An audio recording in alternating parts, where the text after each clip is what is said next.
Trawlermen, men of the drifters, fishermen with lines, fishermen of Britain who live in a world all their own, their daily companions, risk, hardship, uncertainty. And yet they have no time or place for grumblers. Where do they search for fish? How do they live? What are their hopes, their fears, these men who set out in small boats on journeys of anything from 20 miles to 4,000 miles in their search for the living harvest of the sea? Britain has a very varied coastline. Harbors and ports of all shapes and sizes are to be found everywhere. And because of the enormous number of indentations in her coastline, the total length amounts to the astonishing figure of 4,650 miles, a distance greater than the space separating Southampton from Panama. A large part of the destiny of Great Britain and the British people has been shaped by the fishing tradition, which is more than ever alive today, carried on by young fishermen like Ted Lawson. They have learnt their trade. They have been brought up in the tradition of the sea. They know how to make and mend their nets. And one day, they hope to run their own small boats, like their fathers and their grandfathers did before them. This is one of the larger fishing ports in England. Along the dockside are the coaling towers that fuel the boats.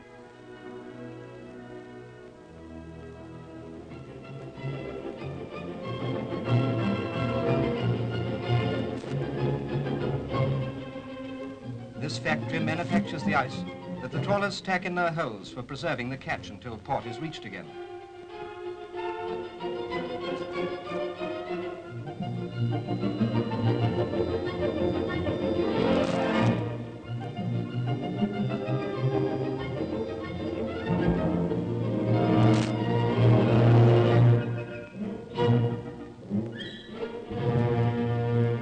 Year by year, fishing boats are improved.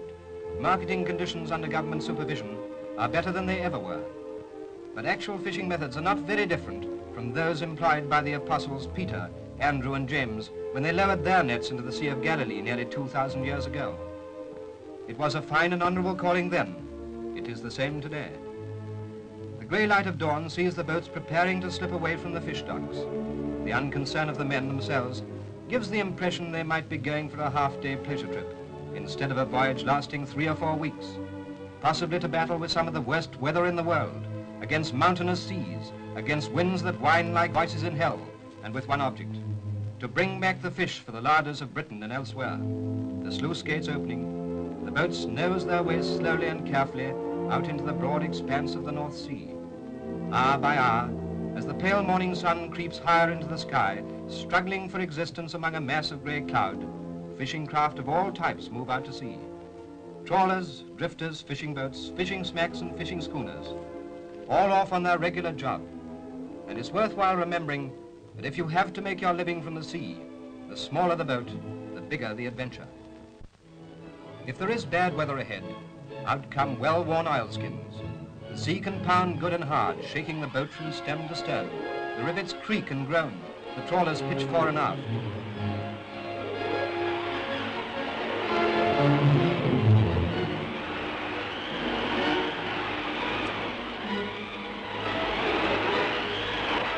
Sooner or later, these sturdily built boats will steady up into a regular pitch and roll.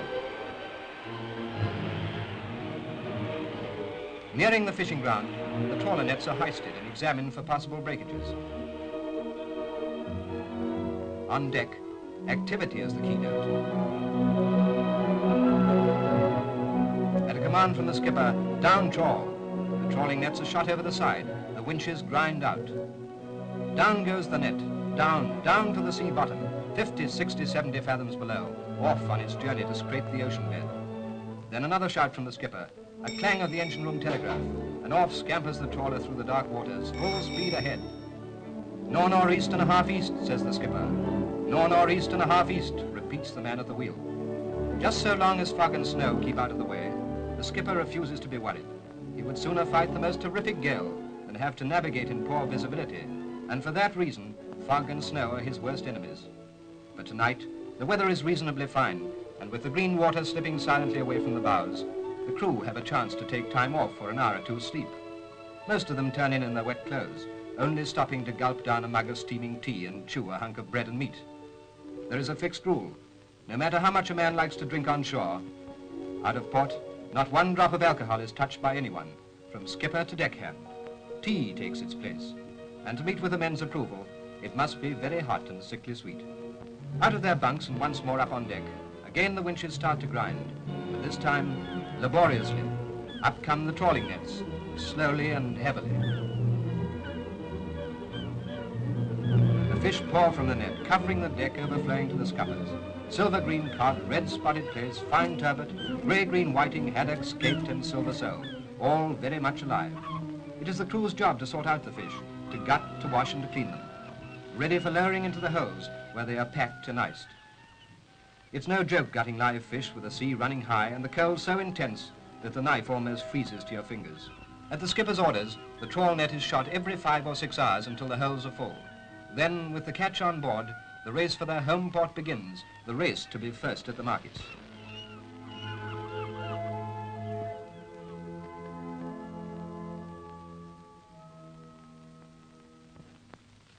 In wartime as in peace, by every tide, hundreds of tons of fish are landed at British ports. Sole and plaice, turbot and cod, haddock, halibut, herring and mackerel, day after day, never failing.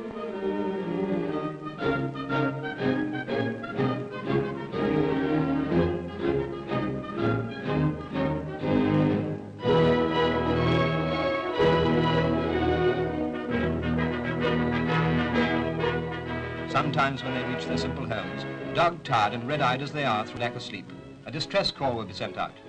Without hesitation, they pull on their clothes again and man the local lifeboat, ready to risk their lives to save others who may be in danger upon the sea.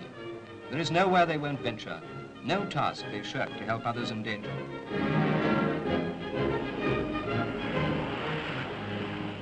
And the old men who go no more down to the sea in ships, who in their own language have swallowed the anchor, what do they think of this generation, the men who have taken their places? Dispassionately they give their considered verdict. It's a hard life they have before them, but they know their job. They're all right. And now that Great Britain, together with her allies, has taken up arms in this, the most desperate conflict of nations ever known, she realizes full well that it is not only in defense of her own freedom she is fighting, but against a very evil thing that is threatening the life of civilization itself. And the British fishing community, as in the last great war, is supplying men and boats in the service of their country. Fishing boats are converted into minesweepers, sweeping the seas from the Straits of Dover to the Orkneys, clearing the way for merchant ships, sailing in all weathers through seas alive with mines. And this they are doing with the same cheerful camaraderie that they go about their peacetime occupation. In Britain today, no matter to what class a man belongs, there is in evidence as never before a quiet determination to crush this war of German aggression whatever the cost. There is no flag wagging and very little noise. The senior fishermen and the young fishermen like Ted Lawson have one desire, to serve their country as best they can. Men who were the skippers of their own boats are willing to serve in our serving, even as deckhands if no other place can be found for them.